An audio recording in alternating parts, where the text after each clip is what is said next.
Muito bem, estamos de volta para mais uma lição da revista da Central Gospel.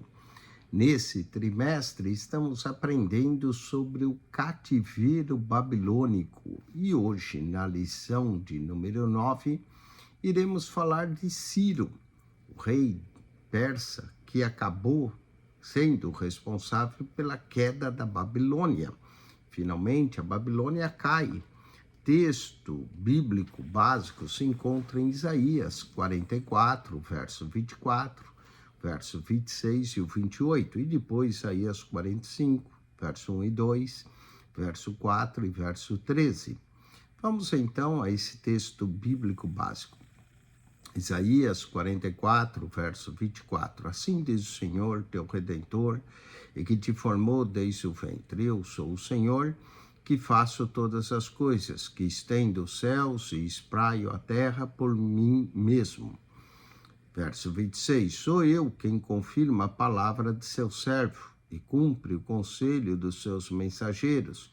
Quem diz a Jerusalém, tu serás habitada, e as cidades de Judá sereis reedificados, e eu a levantarei das suas ruínas. Quem disse Ciro, é meu pastor, e cumprirá tudo o que me apraz, dizendo também a Jerusalém, sê edificada, e ao templo funda-te. Isaías 45, 1 e 2, e depois 4 e 13. Assim diz o Senhor ao seu ungido, a Ciro, a quem toma pela sua mão direita para bater as nações diante de sua face. Eu soltarei os lombos dos reis para abrir diante dele as portas, e as portas não se fecharão. Eu irei adiante de ti, endireitarei os caminhos tortos, quebrarei as portas de bronze, despedaçarei os ferrolhos de ferro. Por amor de meu servo Jacó e de Israel, meu eleito, eu a ti te chamarei pelo teu nome, pus-te sobre o teu sobrenome, ainda não me conhecesses.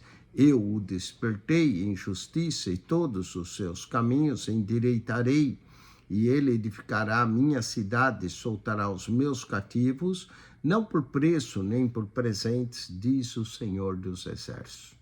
Que profecia maravilhosa essa de Isaías, e que promessas grandíssimas de livramento, de edificação. O texto áureo da nossa lição. Ainda antes que houvesse o dia, eu sou. E ninguém há que possa fazer escapar das minhas mãos. Operando eu, quem impedirá? Isaías 43, verso 13. Vamos à nossa palavra introdutória. A queda da Babilônia e a ascensão de Ciro, rei da Pérsia, representa mais de uma virada geopolítica no Antigo Oriente Próximo. Esse episódio marca o início do fim do exílio e a concretização das promessas proféticas. Jeremias 29, verso 10. Ciro, que é chamado de pastor e ungido por Isaías, capítulo 44, verso 28, e capítulo 45, verso 1, tornou-se um instrumento para a libertação dos judeus, possibilitando assim o seu retorno a Jerusalém. Esdras 1, verso 1 ao 3, 2 Crônicas 36, verso 22 e 23. Nessa lição, veremos como Yahvé age soberanamente, valendo-se até de governantes que não reconhecem o domínio sobre os povos. Isaías 45, verso 4 e 5, Provérbios, capítulo 21, verso 1, para mostrar que a sua fidelidade ultrapassa fronteiras religiosas e religiosas. A história, em última análise, é o palco de ação redentora orquestrada nos céus. Daniel 2, verso 20 a 21. A atuação de Ciro confirma que as Escrituras não são meros registros espirituais, mas sim testemunhos vivos de como o Eterno conduz os seus destinos às nações conforme o seu querer. Salmo 22, verso 28, Isaías 46, verso 9 e 10. Estudar esse tema é reconhecer que ele reina sobre os impérios e que cumpre fielmente cada um dos seus desígnios.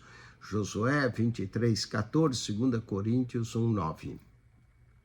Jeremias, o profeta, anunciou que o exílio duraria 70 anos. Jeremias 25, verso 11 e 12, e Jeremias 29, 10. Isaías, o profeta, também muito antes, revelou o nome do libertador, Ciro. Isaías 44, verso 28, e Isaías 45, 1 ao 13. No primeiro ano do rei persa, Esdra registrou o cumprimento dessas palavras no livro de Esdra, capítulo 1, verso 1 e 2. E também, segundo Crônicas 36, verso 22 e 23. Profecia e história se encontram no decreto que abriu caminho para o retorno a Jerusalém. E também a queda da Babilônia, que é o primeiro ponto da nossa lição. A queda da Babilônia não ocorreu de forma repentina, mas foi um processo gradual e inevitável. Por dentro, o império se enfraqueceu com a corrupção e com a sua instabilidade política. De fora, crescia a ameaça persa sobre a liderança de Ciro, estrategista e conquistador. Acima de tudo, todavia, estava o exílio divino contra a soberba de uma nação que não se exaltara contra o Senhor. Falemos dessa decadência interna e a corrupção política. A Babilônia, que outrora esmagara Jerusalém, começou agora a revelar sinais de desorganização interna. A sucessão instável após Nabucodonosor fragilizou o trono e a administração civil, que se mostrava desgastada, uma corrupção crescente, favorecimento de elites aliadas à ausência de reformas institucionais, alimentaram a insatisfação da população local e das nações dominadas. Além disso, o desprezo pelas próprias tradições cultuais e os problemas administrativos abriram espaço para o enfraquecimento do império. Enquanto isso, os judeus mantinham viva a memória profética de que a Babilônia seria julgado, Jeremias 50 e 51. E muito entre os povos subjugados passaram a ver os persas como libertadores em potencial. Vamos à ascensão persa pelas mãos de Ciro. O avanço persa sobre a Mesopotâmia no século 6 a.C. não foi um acidente geopolítico, mas foi o resultado de um plano estratégico articulado por um personagem singular na história antiga, Ciro II, o Grande. Enquanto a Babilônia exalava os últimos suspiros de sua glória, confiando em seus muros colossais e na tradição de seu poder milenar, não percebia a ameaça que surgia do leste. Os persas, visto como um povo montanhês, emergiram com táticas militares inovadoras, com habilidade diplomática, como afirma as Escrituras, com a mão do Senhor conduzindo sua trajetória. Isaías 45, verso 1 a 7. No livro do profeta Daniel, registra o fim repentino da Babilônia. Diz: naquela mesma noite foi morto Belsazar, rei dos caldeus, e Dario o medo ocupou o reino. Daniel, capítulo 5, verso 30 e 31. Assim, se cumpria a palavra profética que anunciava o juízo sobre a cidade. Jeremias 50, capítulo 50 e 51, enquanto que Ciro, o persa, despontava como esse libertador prometido. Vamos ao ponto 1.3, que fala do juízo divino sobre a soberba babilônica. Ao longo da escritura, o Império Caldeu se tornou símbolo por excelência da arrogância humana, da opressão desmedida e da hostilidade contra Yahvé e seu povo. Embora este tenha sido usado por Deus como instrumento de juízo divino sobre Judá, Jeremias 25:9, ele não escapou ao escrutínio e à justiça do Senhor. Isaías, capítulo 13, fala da queda da Babilônia, Jeremias, capítulo 50, 51, e também nós temos o profeta também Abacuque, que menciona isso, mostrando o claro destino da Babilônia, que estava selado. A soberba imperial expressa na confiança em sua força militar, em sua riqueza, no desprezo pelos povos subjugados, preparou o caminho da sua ruína. E esse princípio espiritual aplica-se não apenas a nações, mas também a indivíduos, a estados, a nações, todos sofrem por essa soberba. Provérbios 16, 18. Vamos ao ponto 2, Ciro II, o ungido entre as nações. A figura de Ciro, o Grande, emerge como uma peça central na queda do Império Caldeu e no cumprimento das profecias. Aqui, como dissemos, história e profecia se encontram. Conhecer, então, a identidade e a origem de Ciro, compreender sua entrada na Babilônia e a aceitação popular que ele teve, e refletir sobre o fato de ele ser chamado ungido de Deus, nos ajuda a perceber como o Senhor conduz a história para realizar os seus propósitos. Vamos ao 2:1, a identidade de Ciro. O príncipe Ciro, que ficaria conhecido mais tarde como Ciro II o Grande, filho de Cambises I e Axã, a rainha Madame da Média, nasceu entre o ano 600 e 590 a.C. Ciro II e seus sucessores pertenciam à dinastia Acamedina, cujo nome remonta a Aquemenas, ancestral da família real persa. Embora a tradição associe Aquemenas ao início do reino, foi Ciro quem consolidou a dinastia e que fundou a Passargada, que se tornou a primeira capital do seu império. Em 559 a.C., após a morte de Cambises I, Ciro assumiu o trono e iniciou um governo que marcaria para sempre a história do mundo antigo e, de modo especial, a memória do povo judeu. Daniel 6, verso 28. Vejamos a entrada dele em Babilônia. O Império Neobabilônico atravessava uma severa crise política desde que o rei Nabonido se auto-exilara na Arábia, deixando a regência do cargo ao seu filho Belsazar. Nesse cenário de instabilidade política e de governo, Ciro II percebeu que o tempo da invasão havia chegado. Assim, conduziu suas tropas pelos desfiladeiros das montanhas até alcançar as planícies aluvial da Mesopotâmia.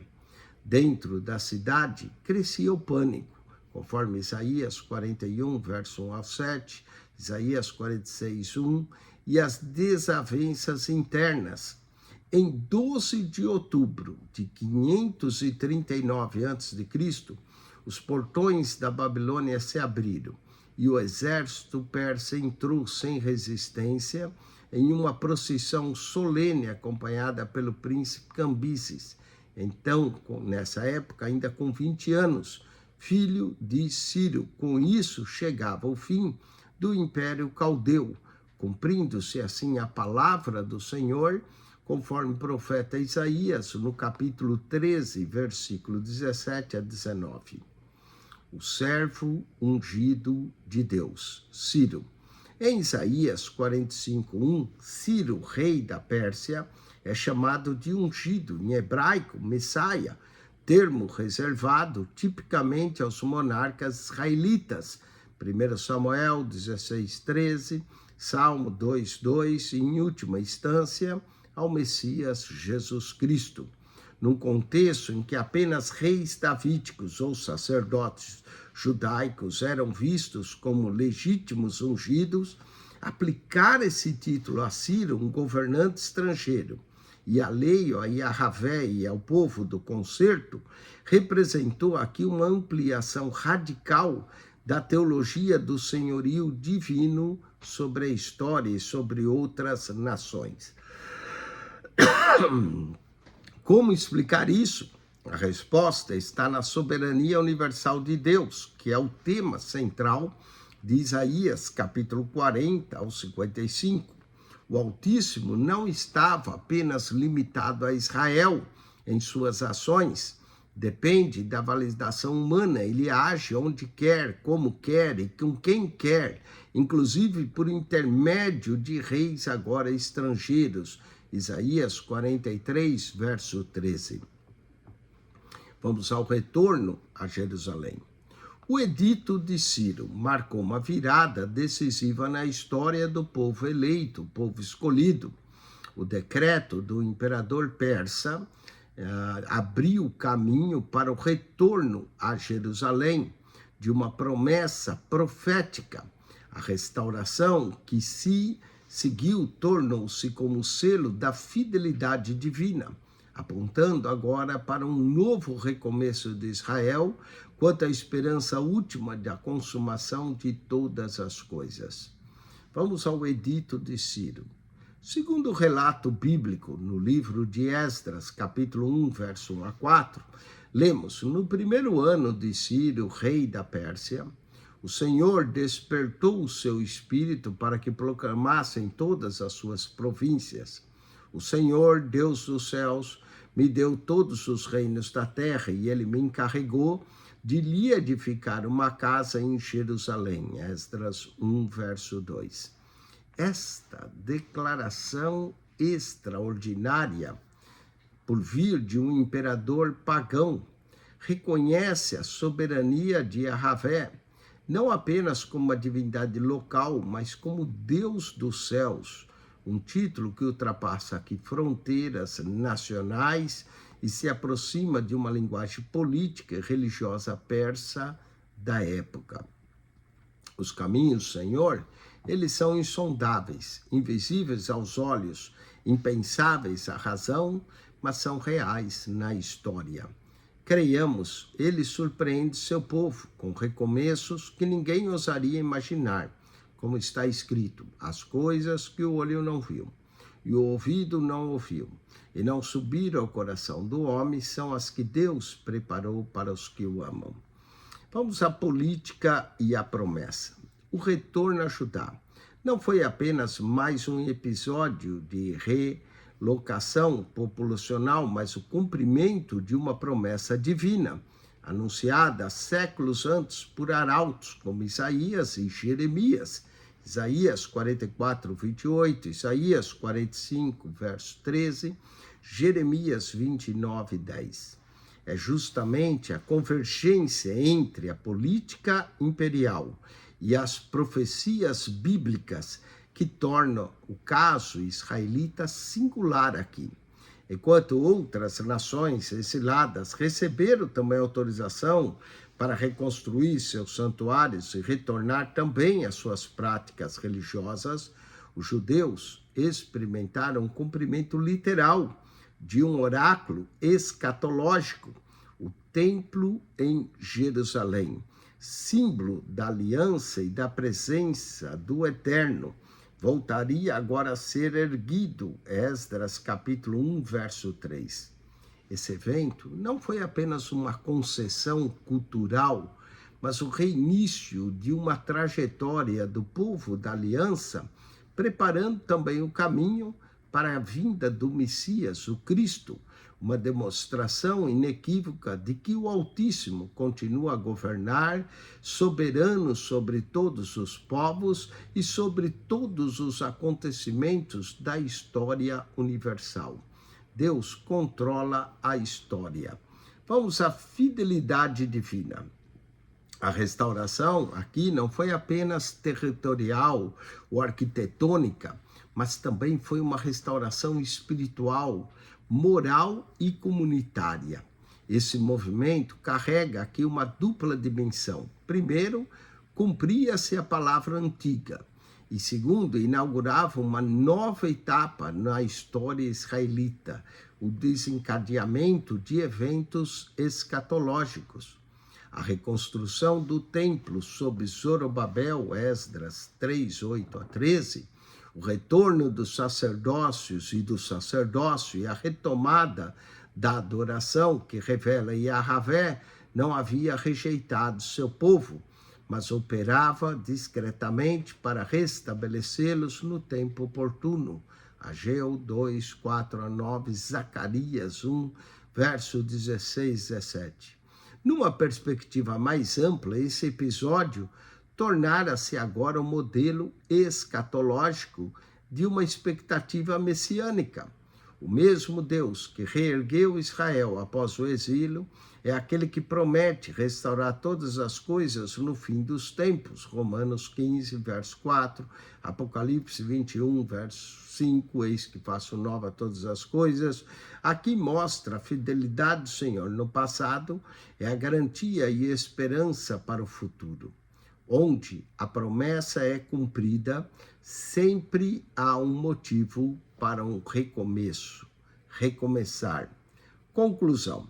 Concluímos essa lição reconhecendo que o mesmo em tempos de juízo sobre impérios opressores, o soberano de Israel permanece no controle do destino da humanidade.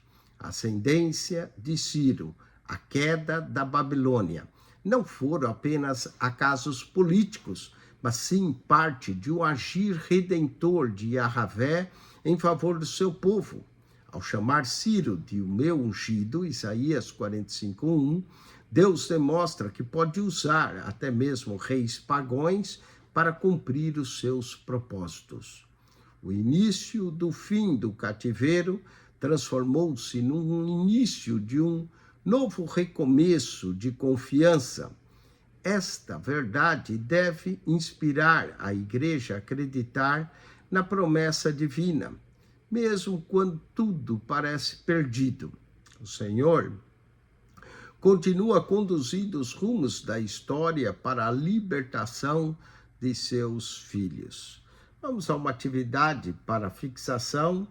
Por que Ciro, um rei pagão, é chamado de ungido por Deus em Isaías 45:1? E que isso diz sobre a nação divina da história?